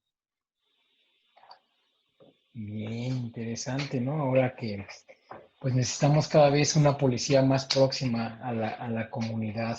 Nos dice Alexander Ubaldo, en México tenemos una cultura de corrupción, pero creo que nadie tocó ese punto. Pues es un tema interesante, ¿no? También que siempre ha estado pues a la par de la labor policial. ¿Cuál es el papel que tiene, cómo funciona el elemento corrupción que puede o no hacer posible este tipo de situaciones de uso excesivo de la fuerza policial? ¿Quién quisiera decir algo al respecto? Olivia, ¿el micrófono? Esa es otra de las posibles explicaciones. También cuando el discurso, cuando hay un discurso en la cadena de mando que da instrucción o fija una línea hacia cierto tipo de acción, como tienen que traer cubrebocas, no pueden salir a la calle, etcétera, por lo que pasa ahorita, es un elemento que también da lugar a actos de corrupción. Por eso la resistencia de la población al arresto o a seguir estas indicaciones puede generar violencia por parte del policía. Ahora, se piensa, cuando hablamos de la corrupción podemos pensar que es porque ganan poco dinero, porque tienen necesidad, pero yo creo que es algo mucho más intrínseco a la propia institución, así como hablaba de este machismo recalcitrante, desde sus orígenes, de las instituciones policiales, pero Raúl Conner lo que dice no es la de un país, o sea, todas las instituciones policiales de una u otra manera tienen estas características que tienen que irse rompiendo, ¿no? Entonces, las más indicaciones de este tipo se dan, también se prestan más a la corrupción. Y no solamente es por falta de dinero, aunque también, yo también quiero insistir mucho, aprovechando que ya tomé el micrófono otra vez, de que es necesario dignificar a la policía, de que es necesario que tengan buenos salarios, es necesario que tengan buenos horarios. Yo he insistido mucho en eso, ¿no? Tienen que estar descansados, ¿sí? O sea, tienen que sentirse realmente una policía digna, ¿no? Y bueno, ya me iba con las preguntas anteriores, pero mejor lo dejo para el final. Está muy bien, muchas gracias. Aquí nos dice Alexis Rosas Hernández, el policía tiene que fungir como mediador antes del uso de la fuerza para el ponente Miguel Garza y para el jefe Rivas, cualquiera que quisiera contestar, o los dos, como quisieran. Si se puede, empiezo y luego se le cedo la palabra al jefe. Sí, el tema por ejemplo, en Estados Unidos, ahora el concepto que utiliza la policía para hacer uso de la fuerza es un concepto que es difícil de traducir acá, pero dice de-escalation, ¿no? Que es desescalamiento en el uso de la fuerza. Y acá la capacitación con la que la mayoría de los policías aprenden es escalamiento del uso de la fuerza, incluso con un esquema piramidal en el que de acuerdo a un nivel de agresión y cómo se incrementa el nivel de agresión, se incrementa el nivel de fuerza que el policía va a usar, ¿no? Y en ese sentido escala, y ese es el camino. Pero allá se tuvo que hacer una reflexión, que también es muy interesante, que también les puedo compartir un link, que lo hizo el Ombudsman Policial de Ontario, que es un estudio en el que pues uno de los policías de Ontario priva de la vida a un joven que se llama Sammy Yatin, de 17 años, que estaba en un autobús de pasajeros y trae un cuchillo en la mano, se bajan los pasajeros y llegan 10 policías a esa escena, apuntan, los 10 apuntan, y uno de ellos empieza a accionar el arma y lo impacta en 9 ocasiones el cuerpo de Sammy. Obviamente pierde la vida, todavía se sube al autobús y le hace una descarga de taser al cuerpo. Entonces, ese ombudsman policial, que no es un ombudsman policial porque defienda los derechos de los policías, sino es ombudsman policial porque defiende e investiga los casos de abuso policial en Ontario, y es un mecanismo independiente el que lo revisa. Pero bueno, la reflexión de él fue precisamente sobre el tipo de abordaje del uso de la fuerza. ¿Por qué los policías incrementan el nivel de fuerza? Y además de que ya la situación bajó de intensidad, o sea, por ejemplo, el Sammy estaba ya derribado, ya ni siquiera tenía el cuchillo en la mano y el policía pues seguía agrediéndolo. En el caso de Melanie, ella ya está tirada, ya no ofrece ningún nivel de resistencia, está tirada en el suelo y los policías todavía están con un nivel de intensidad muy alto que nunca baja, nunca regresa a, sabes que la situación ya redujo, ya se bajó la tensión, ya pueden estar en un nivel de menos intensidad, ¿no? Entonces, bueno, la reflexión allá es que incluso se tenía que modificar el nivel de fuerza, y ya por fin la pregunta de Alexis es si desarrollaran los policías la capacidad de mediación de mucho más mediadores y habilidades orales antes de hacer uso de la fuerza, cuando la situación lo permita, porque tampoco es que entonces uno está sugiriendo siempre hay que llegar a platicar, y eso tampoco es correcto, ¿no? Cuando hay una persona armada que ya está empuñando el arma, el policía tiene que llegar empuñando el arma. No es, ay, vas a llegar a platicar. Nosotros ni sustentamos eso, ni apoyamos eso. Es el nivel de fuerza que corresponde. Pero una vez que pasa la situación de violencia, por ejemplo, incluso contra sicarios que después se rinden, tiran las armas, ya no ocurre lo que ocurrió, por ejemplo, en Tanguato con la Policía Federal. Gracias. Sí, interesante, ¿no? El riesgo que tiene el policía en las intervenciones, pues prácticamente no sabe con quién está ahí, entonces pues tiene que generarse, por supuesto, la capacitación y los protocolos.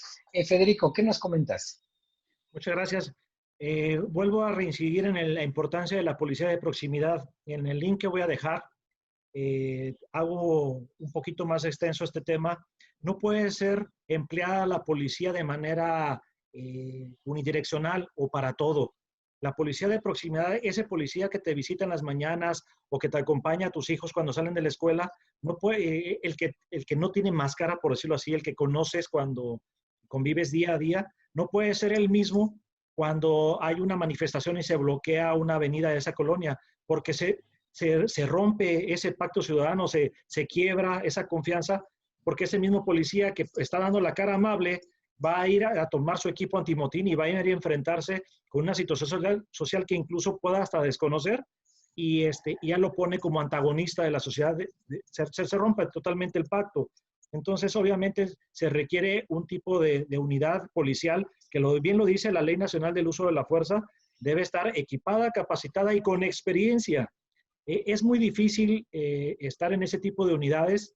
Yo estuve en los temas de Oaxaca cuando lo de la APO y se requería de verdad mucha templanza por parte de los policías para poder estar aceptando, escuchando todas las ofensas, el lanzamiento de líquidos corporales, de piedras, de todas las agresiones que los ciudadanos que se estaban manifestando lanzaban a los policías. Se requiere de mucha tolerancia y de una evaluación de la amenaza, de poder evaluar qué tanto es la amenaza física que está recibiendo el policía para su proporcional respuesta.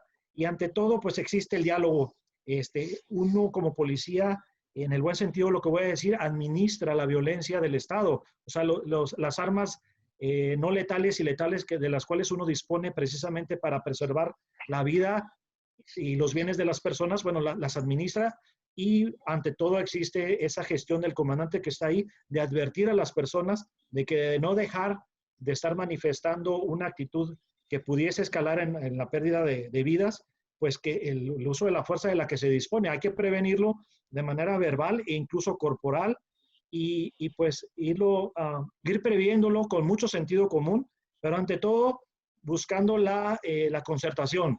Hay muchas herramientas en las cuales uno puede echar mano. Por eso es muy importante que este tipo de problemas cuenten con la presencia de personas, de policías o de gestores sociales locales, porque en muchas ocasiones se manda a la Guardia Nacional o a la Gendarmería en aquel tiempo, la Policía Federal, a resolver problemas sociales de los cuales el comandante de la policía no conoce las entrañas de lo que está debajo de eso. O sea, hay algunas cuestiones que son presiones sociales que vienen arrastrándose durante años y que posiblemente con la gestión de una persona que tenga la autoridad moral o tenga la capacidad para tomar una decisión de resolver un tema de salud o un tema de educación, porque yo estuve en varios eventos así en la Sierra de Veracruz, en los cuales escuchando a la ciudadanía, escuchando cuál era la petición, uno mismo pudiese ser el canal para llegar al alcalde o al gobernador y resolver el tema sin necesidad de la violencia. Entonces yo considero que sí, somos gestores, es nuestra obligación facilitar esa comunicación del ciudadano directamente con la parte del servicio público, el cual no está recibiendo. Bien, Federico, hay una pregunta interesante que hace Alexander Ubaldo y él dice, ¿está justificado el mal actuar de la policía? ¿Se puede justificar ese mal actuar? Yo imagino que está en el contexto bajo el tema de pues, lo que hemos platicado sobre las condiciones, la falta de capacitación, etcétera. ¿Qué opinan? Lucía, Carmina. Bueno, Olivia, tengo una pregunta para ti, Carmina, que ahorita, después de la participación de la doctora Olivia, quisiera que nos contestaras. No sé si...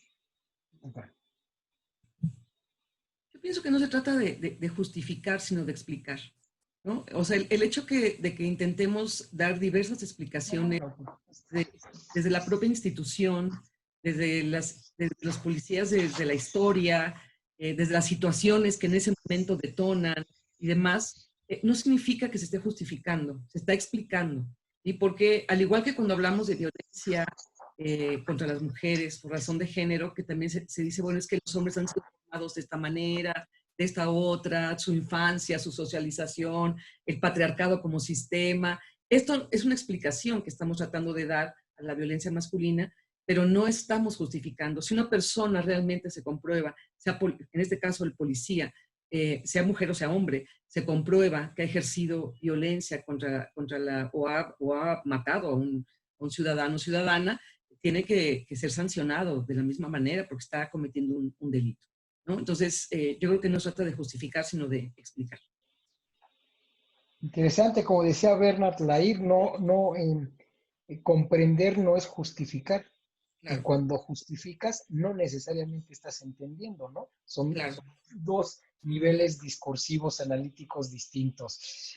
Doctora Carmina, aquí nos dice Alexis, me parece que es importante agregar que la mayoría de las videograbaciones difundidas son por parte de particulares. En el caso de George Floyd, se publicó por vía Facebook Live. Es decir, las cámaras de la seguridad pública, como lo menciona la ponente Jasso, a veces no funcionan. Generalmente, el vigilante de las inseguridades es el mismo gente que trabaja, que graba su abuso de poder, es decir, la ciudadanía o los policías, como dice el maestro Kunjama, ¿quién vigila al vigilante? ¿Qué opinas, doctora Carmina? Sí, coincido. Justamente cuando referí el caso Floyd, apuntaba que esta cámara captada, que este video captado por un espectador es el que fue más difundido y a su vez fue el que fue más importante para las protestas, que las otras cámaras de la videovigilancia pública pues no permitían una visibilidad tan directa. O sea, sí coincido plenamente en que no necesariamente la vigilancia pública va siempre a captar las imágenes y la importancia de esta vigilancia por parte de los espectadores. Sí, interesante. Ahora, pues un poco también lo que decían ya con las cámaras de vigilancia en todo momento están... Aunque, si me permiten aquí, me parece muy importante algo que apuntaba el ingeniero en cuanto a la participación social para la gestión de esta vigilancia, sea por parte de los espectadores fortuitos o sea esta vigilancia sistemática pública. Creo que en ambos casos es muy importante la participación social y yo recuerdo muy vívidamente las dos ocasiones que tuve oportunidad de asistir a NACOL en Estados Unidos, que es esta Asociación Nacional para la Supervisión Civil de la Aplicación de la Ley, donde van de todos los estados y se reúnen en un amplio salón, digo, ahora no es posible por las circunstancias, y discuten. Y uno de los temas centrales es justamente el abuso policial. Me parece que acá en México no nos hemos dado a la tarea de tener este tipo de organización que nos permita discutir más a fondo sobre el abuso policial y la regulación en torno a esto, pues para limitarlo, para frenarlo. Muy bien, muchas gracias. Bueno, pues el tiempo se nos está terminando. Tenemos pues varios comentarios, varios saludos. Aquí Edith Hernández pone una pregunta interesante y con terminando esta pregunta, pasaremos a la ronda de conclusiones. Como les decíamos, en 3 minutos, pues tratar de generar una conclusión de su participación y si es posible, pues algunas propuestas para poder detener este problema. Dice Edith Hernández, ¿quién protege a los que protegen?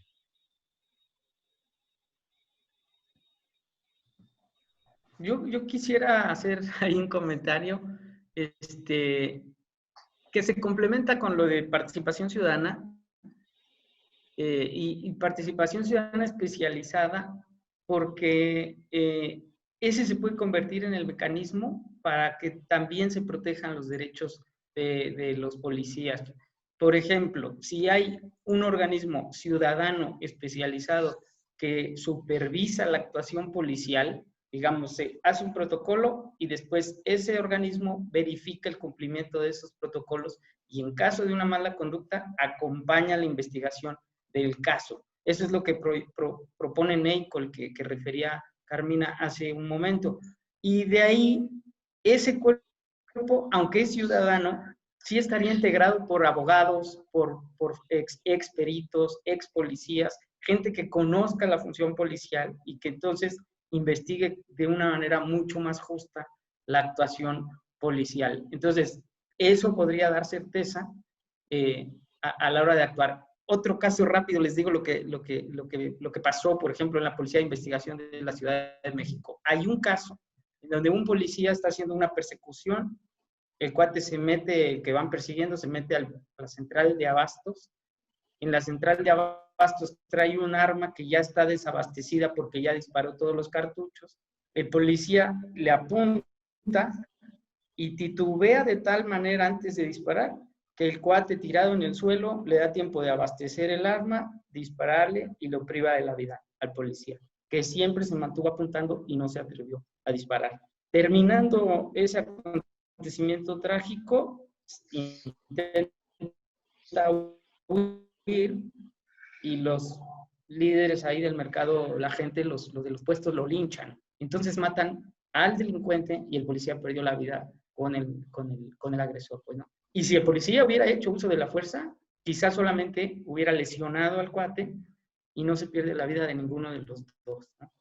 Pero no tuvo certeza jurídica para disparar, no tuvo certeza para hacerlo y por eso no lo hizo. Y último también, así como hay casos en los que hay abuso, también estaría muy bueno documentar cuántas acciones positivas tiene la policía. Es decir, por ejemplo, la policía de la Ciudad de México tuvo nomás el último año casi 580,000 revisiones de personas y como 100,000 de vehículos, y no cometió abusos en todas esas, ¿no?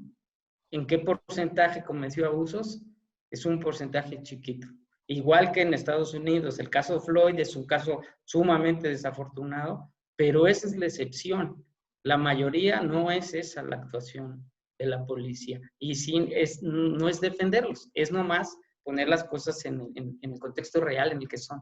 Digamos, se apegan a la norma con mucho más frecuencia de la que no se apegan a la norma. Bien. Vamos a la ronda de cierre. Carmina, 3 minutos para concluir. ¿Qué nos puedes comentar? ¿Qué te deja este panel? ¿Qué reflexiones finales nos puedes compartir? Pues bueno, agradecer de nueva cuenta la invitación. Sin duda es muy importante reflexionar a este tema que es muy controvertido.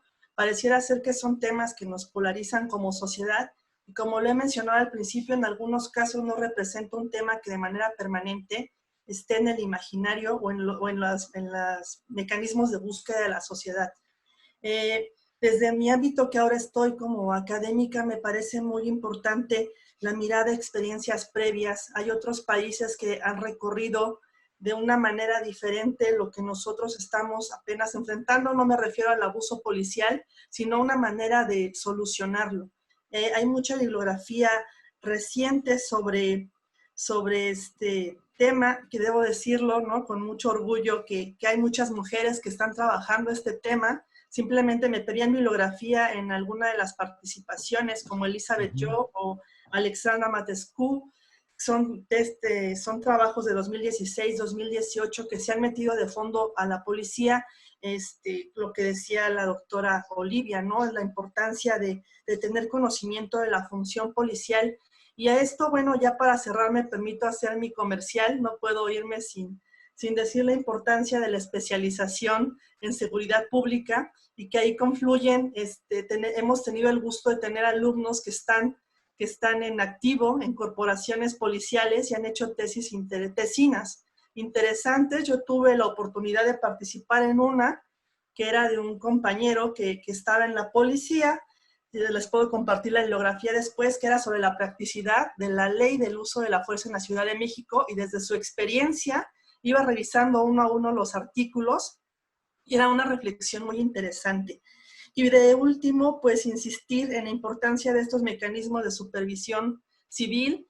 Si bien mencioné el caso de Estados Unidos, que es el que me dejó más impresionada porque es lo más grande que he visto, pero puede haber otras alternativas como la que mencionaba el ingeniero allá en Mazatlán. Me parece interesante estudiarla. Si en algún momento hay oportunidad, con mucho gusto.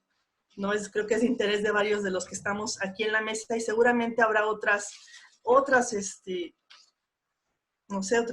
actividades que sea interesante monitorear en miras a este mecanismo de supervisión civil, que es muy importante para frenar el abuso policial. Y muchísimas gracias por haberme invitado.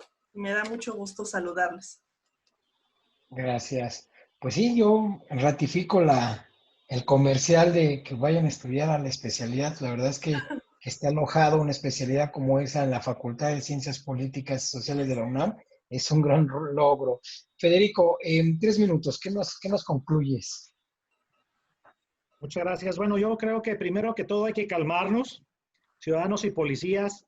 Efectivamente, como bien dice Miguel, No cualquier ola explica el mar.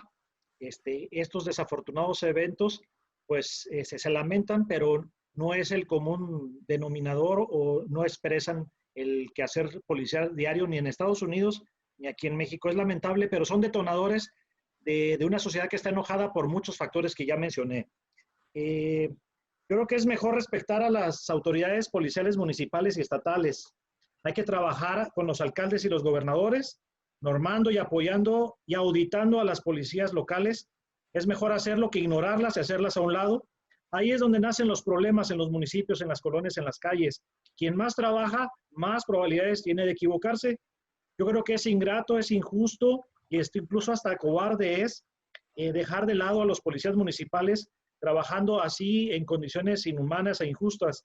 Salvo notables excepciones, sí hay algunos municipios aquí en México donde los policías municipales están pues a la altura de, incluso mejor que muchos policías estatales.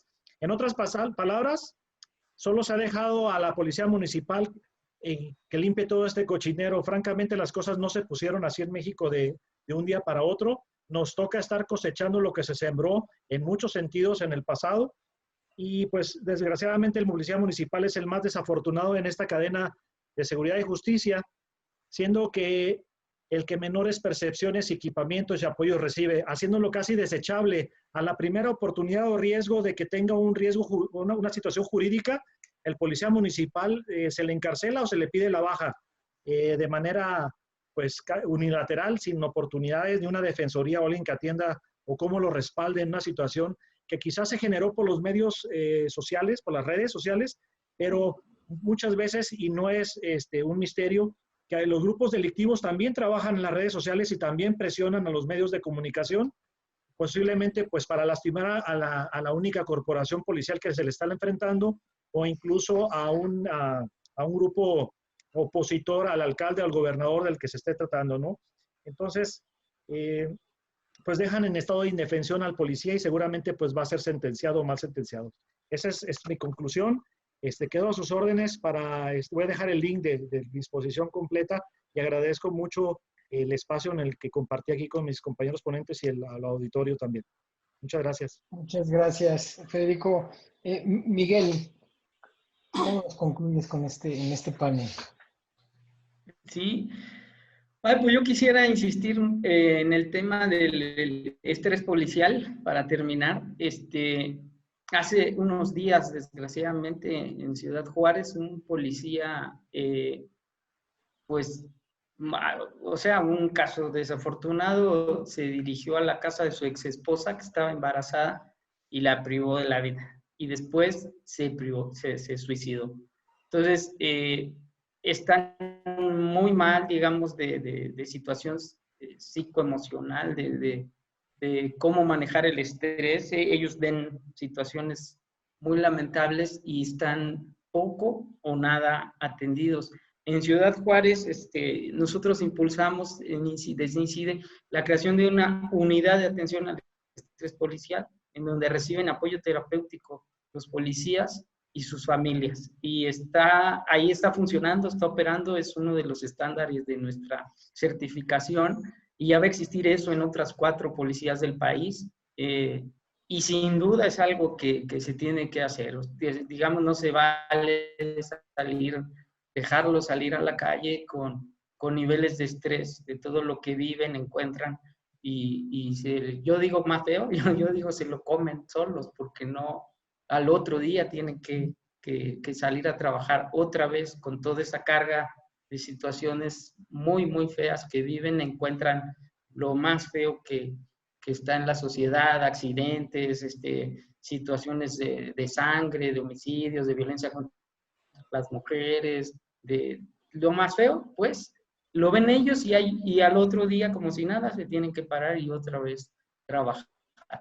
Entonces, pues muchas gracias, Daniel, y muchas gracias a mis compañeras y a mi compañero de la presentación. Estoy también a sus órdenes y muchas gracias pues también a la gente que nos escuchó. Gracias, Daniel.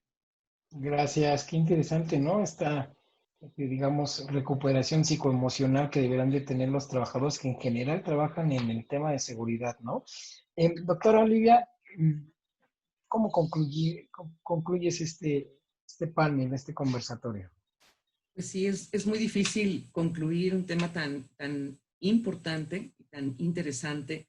Seguramente dejaremos cabos sueltos que en algún momento haremos. Pero, pues sí, yo quisiera insistir en la importancia que tiene el analizar desde diferentes niveles que se superponen, que no son excluyentes, este problema, porque siempre hay un nivel explicativo individual que podemos tener claro, pero siempre estas individualidades están, o estas acciones individuales, están relacionadas con otras explicaciones más amplias, como ya dije, como lo dije hace rato, como el institucional o por las condiciones laborales que padecen los policías. Y aquí rescato mucho lo que dice Federico, de poner más atención a la policía municipal y a las policías estatales en muchos sentidos. En muchos sentidos, como ya mencioné algunos, pero otro que el que quiero yo recalcar también es la formación policial. Ya también se mencionó aquí que los protocolos de actuación no son suficientes si no hay supervisión. Pero también en alguna tesis que yo dirigí de Flaxo con la policía de León, encontrábamos que el protocolo de actuación para atender violencia por razones de género contra las mujeres, aunque se lo sabían, aunque el protocolo era bastante bueno, ¿sí? Los policías al final actuaban de acuerdo a su propia subjetividad, con su formación masculina, y no identificaban las violencias. O sea, eso significa falta formación. Falta formación, falta tener más tiempo para formación, esta especialización. Lucía, a ver si platicamos después, porque me encantaría que hubiera ahí algo con perspectiva de género, será muy interesante. Yo insisto mucho en la perspectiva de género, no por necedad propia, porque a veces lo pareciera, sobre todo cuando se habla de policías, sino porque me parece que no es suficiente hablar de derechos humanos. Creo que es importante hablar de derechos humanos con perspectiva de género, porque de esta manera, ¿cómo podríamos esperar que hubiera mucho más respeto y dignificación del policía hacia adentro y por lo tanto lo reflejara hacia afuera, si hacia adentro hubiera un buen trato hacia las mujeres o entre las mujeres y los varones, que hubiera que no tuvieran que ser reglas de actuación o principios de actuación, sino que pudiéramos conseguir que hubiera una subjetividad, cambios en las subjetividades, resignificación, como me parece que lo decía Miguel, cuando esta formación o capacitación policial realmente sea transformadora de significados, ¿no? Si se logra transformar de alguna manera los significados al interior de las policías, la institución también podrá cambiar y por lo tanto cambiará también la actuación hacia afuera. Pero esta formación policial requiere de mucha voluntad por parte de la institución. De hecho, mi idea es que eso tuviera que ser desde los altos mandos, desde el secretario de Seguridad Pública, tendría que tener esta formación, como ahorita en la UNAM se está capacitando al rector también, ¿sí? Hacerlo también de arriba, ¿sí? Porque las órdenes, como digo yo, cuando hablamos de cadena de mando, es desde arriba hacia abajo donde tendríamos que empezar a trabajar este cambio institucional. Entonces, esa una, bueno, y otra, ya no me quiero extender tanto, pero la otra postura en la que yo he estado trabajando y concuerdo mucho con Miguel, es en que hubiera unidades autónomas. Para mí eran unidades autónomas, unidades de género, que no dependieran de asuntos internos, ¿no? Porque sabemos que cuando hay denuncias de mujeres hacia un compañero mando que las está agrediendo a ellas, o sea, no solamente pensar en la violencia hacia afuera, sino la violencia hacia adentro, normalmente las mujeres son castigadas, son cambiadas de lugar a lugares lejanos de sus familias, o les quitan la patrulla, en fin, hay un montón de sanciones que quienes están aquí presentes lo saben, ¿sí? que padecen cuando hay una denuncia. Ahora, tomando en cuenta policías mujeres, varones y policías también de la diversidad, ¿sí? Creo que tiene que haber una unidad autónoma, ¿sí? Que sea de género, ahorita lo estoy pensando, de género y derechos humanos, ¿sí? En donde puedan realmente acudir a hacer sus denuncias y no haya sanciones, y que sea un lugar donde la denuncia también pueda ser confidencial. Con esto quiero terminar. Estos dos elementos me parecen muy importantes, y en estas transformaciones, en estos elementos, la participación ciudadana para la dignificación policial, para mejorar el trato, creo que es muy importante. Muy bien, pues qué interesante. Pues ahí lo tienen, compañeras y compañeros. Estuvimos una vez más en el conversatorio, todos los panelistas, grandes profesionales en el ámbito, especialistas en diferentes rubros de la policía. Les agradecemos mucho a nombre del Instituto de Estudios Criminológicos Transdisciplinarios, del Instituto Nacional de Ciencias Penales, de la UAM Xochimilco, del Grupo de Investigación en Violencia y Conflicto, el que hayan aceptado la invitación para estar aquí en este panel y bueno, sobre todo también a nuestra audiencia que pues nos da muchos comentarios positivos, no nos da tiempo de leer todos, pero muchos comentarios positivos, muchas preguntas, tenemos gente de Bolivia, de Colombia, de otros países, pues les agradecemos mucho que estén con nosotros y nos veremos pronto. Muchas gracias. Muchas gracias, hasta luego.